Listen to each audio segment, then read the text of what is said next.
Hey there, friends. We're back with American Miscellany. And as you can see, once again, we have an engraving as the object of interest here in our essays. This one is entitled The City of Belem or Para on the estuary of the Amazon River.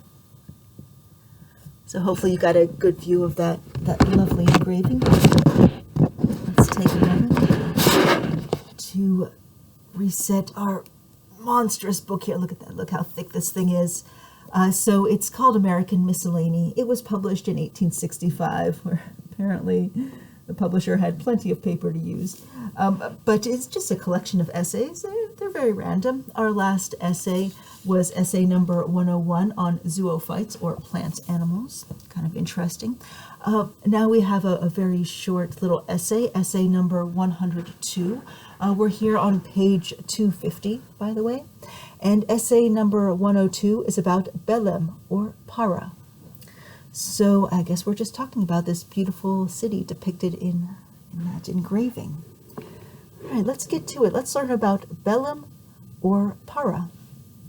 The city of Belem, to which our illustration refers, is situated at the entrance of one of the largest Ana branches of the river Amazon, and in a position to influence greatly the future stream of commerce, which will doubtless vivify the present boundless wastes and impenetrable forests of the interior of South America.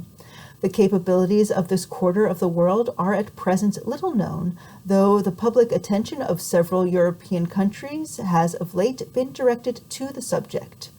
The recent expedition under Sir R. Schomburg has been followed by one instituted by the desire of the French government not to be behind us upon the subject of a correct geographical and general information as regards Central South America. From sources such as these, we learn that in this neighborhood extensive forests of wild cocoa exist, and nowhere has nature developed her riches in a more lavish manner.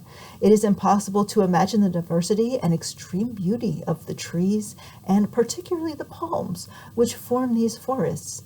The creatures that animate the countries are not less remarkable for their singular forms than the brilliancy of their colors. The jaguars, the tapirs, the anteaters, the tatons, more than 20 species of monkeys, birds of the most dazzling hues, curoncus, colingas, and parrots show themselves in every part.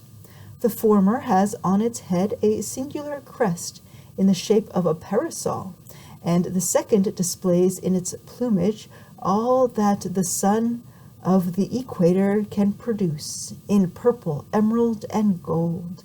These regions also abound in magnificent woods and produce in abundance everything required in shipbuilding, such as birch, hemp, and excellent cordage, made of the fibers of the palm tree and capable of resisting the action of water in a surprising degree. Vanilla is also plentiful, and the Indians gather large quantities of wax and resin. The forests contain, besides, dye woods of various kinds, and in considerable quantity.